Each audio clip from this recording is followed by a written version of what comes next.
Sir ಇವತ್ತು ಸಭೆ ಕರೆದಿದ್ದೀರಾ, ಏನು ಸರ್ ಸಭೆ ಉದ್ದೇಶ ಏನು?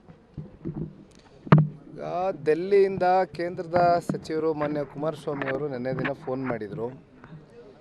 ಇವತ್ತು ಬೆಳಗ್ಗೆ 9 ಗಂಟೆಯಿಂದ ಸಂಜೆ 6 ಗಂಟೆವರೆಗೂ ನೀತಿ ಆಯೋಗ ಮೀಟಿಂಗಲ್ಲಿ ಬ್ಯುಸಿ ಇದ್ದಾರೆ.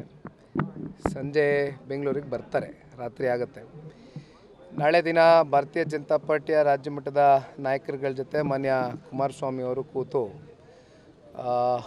ಯಾವುದೋ ಈಗಾಗಲೇ ಸ್ಥಳ ಕೂಡ ನಿಗದಿಯಾಗಿದೆ, ಕೂತು ಚರ್ಚೆ ಮಾಡಿ ಮೂಢ ವಿಚಾರವಾಗಿ ಇವತ್ತೇನು ದೊಡ್ಡ ಮಟ್ಟದಲ್ಲಿ ಇವತ್ತು ಒಂದು ಹಗರಣ ಆಗಿರ್ತಕ್ಕಂಥದ್ದು ಬೆಳಕಿಗೆ ಬಂದಿದೆ.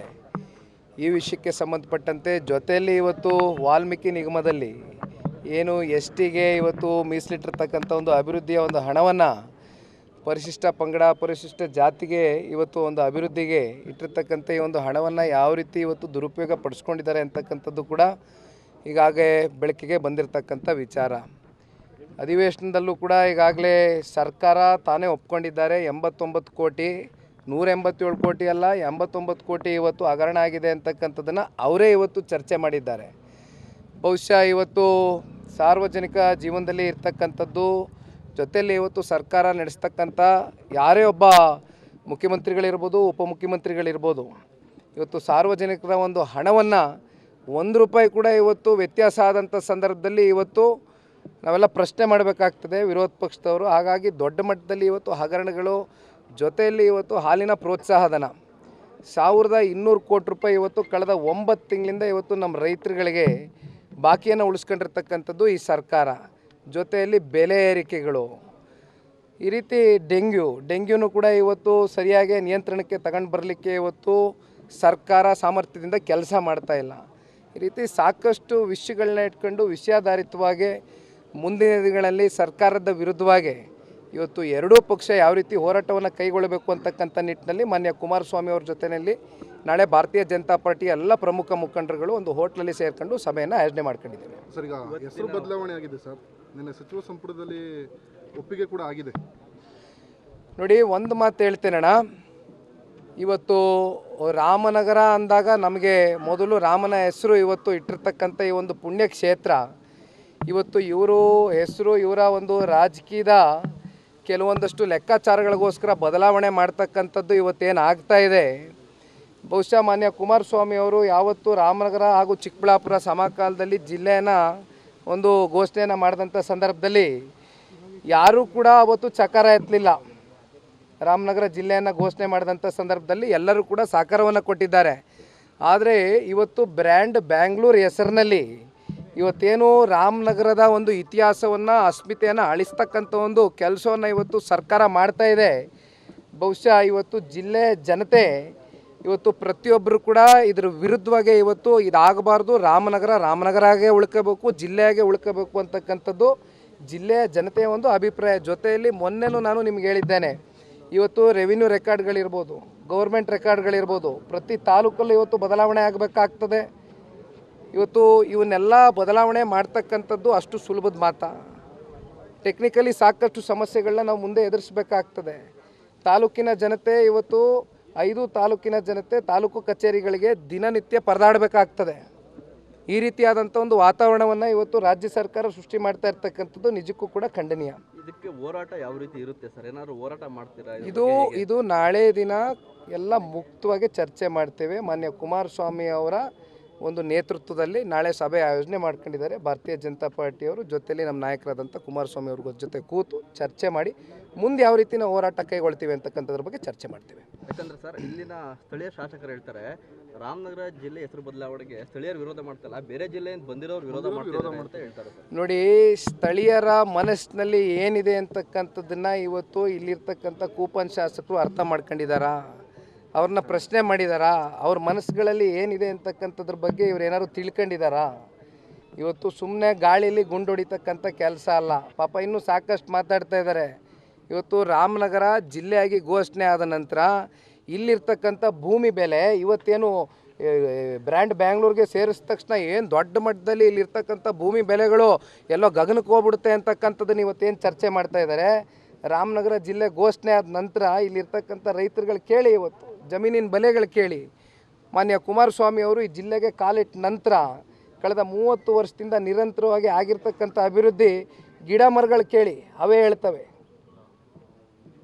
ಇವತ್ತು ಇಲ್ಲಿರ್ತಕ್ಕಂಥ ಶಾಸಕರು ದಯಮಾಡಿ ಫಸ್ಟು ವಿಷಯಗಳನ್ನ ಕಲೆ ಹಾಕಬೇಕಾಗ್ತದೆ. ಮಾತಾಡಲಿಕ್ಕಿಂತ ಮುಂಚೆ ಸುಮ್ಮನೆ ಗಾಳಿಲಿ ಗುಂಡು ಹೊಡಿತಕ್ಕಂಥ ಒಂದು ಸಂಸ್ಕೃತಿ ಬಿಡಬೇಕಾಗ್ತದೆ ಮೊದಲು.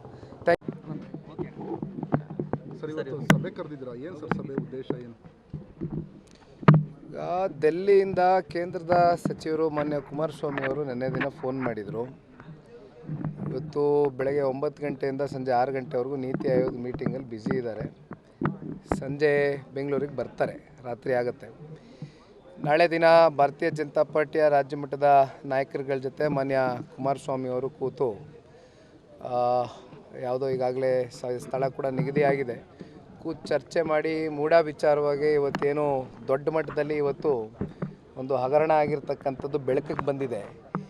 ಈ ವಿಷಯಕ್ಕೆ ಸಂಬಂಧಪಟ್ಟಂತೆ ಜೊತೆಯಲ್ಲಿ ಇವತ್ತು ವಾಲ್ಮೀಕಿ ನಿಗಮದಲ್ಲಿ ಏನು STಗೆ ಇವತ್ತು ಮೀಸಲಿಟ್ಟಿರ್ತಕ್ಕಂಥ ಒಂದು ಅಭಿವೃದ್ಧಿಯ ಒಂದು ಹಣವನ್ನು ಪರಿಶಿಷ್ಟ ಪಂಗಡ ಪರಿಶಿಷ್ಟ ಜಾತಿಗೆ ಇವತ್ತು ಒಂದು ಅಭಿವೃದ್ಧಿಗೆ ಇಟ್ಟಿರ್ತಕ್ಕಂಥ ಈ ಒಂದು ಹಣವನ್ನು ಯಾವ ರೀತಿ ಇವತ್ತು ದುರುಪಯೋಗ ಪಡಿಸ್ಕೊಂಡಿದ್ದಾರೆ ಅಂತಕ್ಕಂಥದ್ದು ಕೂಡ ಈಗಾಗಲೇ ಬೆಳಕಿಗೆ ಬಂದಿರತಕ್ಕಂಥ ವಿಚಾರ.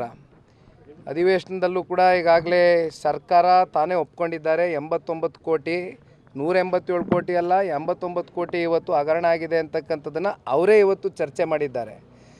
ಬಹುಶಃ ಇವತ್ತು ಸಾರ್ವಜನಿಕ ಜೀವನದಲ್ಲಿ ಇರ್ತಕ್ಕಂಥದ್ದು ಜೊತೆಯಲ್ಲಿ ಇವತ್ತು ಸರ್ಕಾರ ನಡೆಸ್ತಕ್ಕಂಥ ಯಾರೇ ಒಬ್ಬ ಮುಖ್ಯಮಂತ್ರಿಗಳಿರ್ಬೋದು ಉಪಮುಖ್ಯಮಂತ್ರಿಗಳಿರ್ಬೋದು, ಇವತ್ತು ಸಾರ್ವಜನಿಕರ ಒಂದು ಹಣವನ್ನು 1 ರೂಪಾಯಿ ಕೂಡ ಇವತ್ತು ವ್ಯತ್ಯಾಸ ಆದಂಥ ಸಂದರ್ಭದಲ್ಲಿ ಇವತ್ತು ನಾವೆಲ್ಲ ಪ್ರಶ್ನೆ ಮಾಡಬೇಕಾಗ್ತದೆ ವಿರೋಧ ಪಕ್ಷದವರು. ಹಾಗಾಗಿ ದೊಡ್ಡ ಮಟ್ಟದಲ್ಲಿ ಇವತ್ತು ಹಗರಣಗಳು, ಜೊತೆಯಲ್ಲಿ ಇವತ್ತು ಹಾಲಿನ ಪ್ರೋತ್ಸಾಹಧನ 1200 ಕೋಟಿ ರೂಪಾಯಿ ಇವತ್ತು ಕಳೆದ 9 ತಿಂಗಳಿಂದ ಇವತ್ತು ನಮ್ಮ ರೈತರುಗಳಿಗೆ ಬಾಕಿಯನ್ನು ಉಳಿಸ್ಕೊಂಡಿರ್ತಕ್ಕಂಥದ್ದು ಈ ಸರ್ಕಾರ.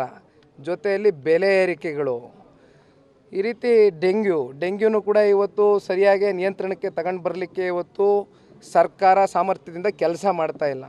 ಈ ರೀತಿ ಸಾಕಷ್ಟು ವಿಷಯಗಳನ್ನ ಇಟ್ಕೊಂಡು ವಿಷಯಾಧಾರಿತವಾಗಿ ಮುಂದಿನ ದಿನಗಳಲ್ಲಿ ಸರ್ಕಾರದ ವಿರುದ್ಧವಾಗಿ ಇವತ್ತು ಎರಡೂ ಪಕ್ಷ ಯಾವ ರೀತಿ ಹೋರಾಟವನ್ನು ಕೈಗೊಳ್ಳಬೇಕು ಅಂತಕ್ಕಂಥ ನಿಟ್ಟಿನಲ್ಲಿ ಮಾನ್ಯ ಕುಮಾರಸ್ವಾಮಿ ಅವ್ರ ಜೊತೆಯಲ್ಲಿ ನಾಳೆ ಭಾರತೀಯ ಜನತಾ ಪಾರ್ಟಿ ಎಲ್ಲ ಪ್ರಮುಖ ಮುಖಂಡರುಗಳು ಒಂದು ಹೋಟ್ಲಲ್ಲಿ ಸೇರ್ಕೊಂಡು ಸಭೆಯನ್ನು ಆಯೋಜನೆ ಮಾಡ್ಕೊಂಡಿದ್ದೇವೆ. ಸರ್ ಈಗ ಹೆಸರು ಬದಲಾವಣೆ ಆಗಿದೆ ಸರ್, ನಿನ್ನೆ ಸಚಿವ ಸಂಪುಟದಲ್ಲಿ ಒಪ್ಪಿಗೆ ಕೂಡ ಆಗಿದೆ. ನೋಡಿ, ಒಂದು ಮಾತು ಹೇಳ್ತೇನಣ್ಣ, ಇವತ್ತು ರಾಮನಗರ ಅಂದಾಗ ನಮಗೆ ಮೊದಲು ರಾಮನ ಹೆಸರು ಇವತ್ತು ಇಟ್ಟಿರ್ತಕ್ಕಂಥ ಈ ಒಂದು ಪುಣ್ಯಕ್ಷೇತ್ರ ಇವತ್ತು ಇವರು ಹೆಸರು ಇವರ ಒಂದು ರಾಜಕೀಯದ ಕೆಲವೊಂದಷ್ಟು ಲೆಕ್ಕಾಚಾರಗಳಿಗೋಸ್ಕರ ಬದಲಾವಣೆ ಮಾಡ್ತಕ್ಕಂಥದ್ದು ಇವತ್ತೇನು ಆಗ್ತಾ ಇದೆ. ಬಹುಶಃ ಮಾನ್ಯ ಕುಮಾರಸ್ವಾಮಿ ಅವರು ಯಾವತ್ತು ರಾಮನಗರ ಹಾಗೂ ಚಿಕ್ಕಬಳ್ಳಾಪುರ ಸಮಕಾಲದಲ್ಲಿ ಜಿಲ್ಲೆಯನ್ನು ಒಂದು ಘೋಷಣೆಯನ್ನು ಮಾಡಿದಂಥ ಸಂದರ್ಭದಲ್ಲಿ ಯಾರೂ ಕೂಡ ಅವತ್ತು ಚಕಾರ ಎತ್ತಲಿಲ್ಲ. ರಾಮನಗರ ಜಿಲ್ಲೆಯನ್ನು ಘೋಷಣೆ ಮಾಡಿದಂಥ ಸಂದರ್ಭದಲ್ಲಿ ಎಲ್ಲರೂ ಕೂಡ ಸಹಕಾರವನ್ನು ಕೊಟ್ಟಿದ್ದಾರೆ. ಆದರೆ ಇವತ್ತು ಬ್ರ್ಯಾಂಡ್ ಬ್ಯಾಂಗ್ಳೂರು ಹೆಸರಿನಲ್ಲಿ ಇವತ್ತೇನು ರಾಮನಗರದ ಒಂದು ಇತಿಹಾಸವನ್ನು ಅಸ್ಮಿತೆಯನ್ನು ಅಳಿಸ್ತಕ್ಕಂಥ ಒಂದು ಕೆಲಸವನ್ನು ಇವತ್ತು ಸರ್ಕಾರ ಮಾಡ್ತಾ ಇದೆ. ಬಹುಶಃ ಇವತ್ತು ಜಿಲ್ಲೆ ಜನತೆ ಇವತ್ತು ಪ್ರತಿಯೊಬ್ಬರು ಕೂಡ ಇದ್ರ ವಿರುದ್ಧವಾಗಿ ಇವತ್ತು ಇದಾಗಬಾರ್ದು, ರಾಮನಗರಾಗೆ ಉಳ್ಕೋಬೇಕು, ಜಿಲ್ಲೆಯಾಗೆ ಉಳ್ಕೋಬೇಕು ಅಂತಕ್ಕಂಥದ್ದು ಜಿಲ್ಲೆಯ ಜನತೆಯ ಒಂದು ಅಭಿಪ್ರಾಯ. ಜೊತೆಯಲ್ಲಿ ಮೊನ್ನೆನೂ ನಾನು ನಿಮ್ಗೆ ಹೇಳಿದ್ದೇನೆ, ಇವತ್ತು ರೆವಿನ್ಯೂ ರೆಕಾರ್ಡ್ಗಳಿರ್ಬೋದು, ಗೌರ್ಮೆಂಟ್ ರೆಕಾರ್ಡ್ಗಳಿರ್ಬೋದು, ಪ್ರತಿ ತಾಲೂಕಲ್ಲೂ ಇವತ್ತು ಬದಲಾವಣೆ ಆಗಬೇಕಾಗ್ತದೆ. ಇವತ್ತು ಇವನ್ನೆಲ್ಲ ಬದಲಾವಣೆ ಮಾಡ್ತಕ್ಕಂಥದ್ದು ಅಷ್ಟು ಸುಲಭದ ಮಾತಾ? ಟೆಕ್ನಿಕಲಿ ಸಾಕಷ್ಟು ಸಮಸ್ಯೆಗಳನ್ನ ನಾವು ಮುಂದೆ ಎದುರಿಸಬೇಕಾಗ್ತದೆ. ತಾಲೂಕಿನ ಜನತೆ ಇವತ್ತು 5 ತಾಲೂಕಿನ ಜನತೆ ತಾಲೂಕು ಕಚೇರಿಗಳಿಗೆ ದಿನನಿತ್ಯ ಪರದಾಡಬೇಕಾಗ್ತದೆ. ಈ ರೀತಿಯಾದಂಥ ಒಂದು ವಾತಾವರಣವನ್ನು ಇವತ್ತು ರಾಜ್ಯ ಸರ್ಕಾರ ಸೃಷ್ಟಿ ಮಾಡ್ತಾ ಇರ್ತಕ್ಕಂಥದ್ದು ನಿಜಕ್ಕೂ ಕೂಡ ಖಂಡನೀಯ. ಇದಕ್ಕೆ ಹೋರಾಟ ಯಾವ ರೀತಿ ಇರುತ್ತೆ ಸರ್? ಏನಾದ್ರು ಹೋರಾಟ ಮಾಡ್ತೀರಾ? ಇದು ನಾಳೆ ದಿನ ಎಲ್ಲ ಮುಕ್ತವಾಗಿ ಚರ್ಚೆ ಮಾಡ್ತೇವೆ. ಮಾನ್ಯ ಕುಮಾರಸ್ವಾಮಿ ಅವರ ಒಂದು ನೇತೃತ್ವದಲ್ಲಿ ನಾಳೆ ಸಭೆ ಆಯೋಜನೆ ಮಾಡ್ಕೊಂಡಿದ್ದಾರೆ ಭಾರತೀಯ ಜನತಾ ಪಾರ್ಟಿಯವರು. ಜೊತೆಯಲ್ಲಿ ನಮ್ಮ ನಾಯಕರಾದಂಥ ಕುಮಾರಸ್ವಾಮಿ ಅವ್ರ ಜೊತೆ ಕೂತು ಚರ್ಚೆ ಮಾಡಿ ಮುಂದೆ ಯಾವ ರೀತಿ ನಾವು ಹೋರಾಟ ಕೈಗೊಳ್ತೀವಿ ಅಂತಕ್ಕಂಥದ್ರ ಬಗ್ಗೆ ಚರ್ಚೆ ಮಾಡ್ತೀವಿ. ಯಾಕಂದ್ರೆ ಸರ್, ಇಲ್ಲಿನ ಸ್ಥಳೀಯ ಶಾಸಕರು ಹೇಳ್ತಾರೆ ರಾಮನಗರ ಜಿಲ್ಲೆ ಹೆಸರು ಬದಲಾವಣೆಗೆ ಸ್ಥಳೀಯರು ವಿರೋಧ ಮಾಡ್ತಲ್ಲ, ಬೇರೆ ಜಿಲ್ಲೆಯಿಂದ ಬಂದಿರೋರು ವಿರೋಧ ಮಾಡ್ತಾರೆ ಅಂತ ಹೇಳ್ತಾರೆ. ನೋಡಿ, ಸ್ಥಳೀಯರ ಮನಸ್ಸಿನಲ್ಲಿ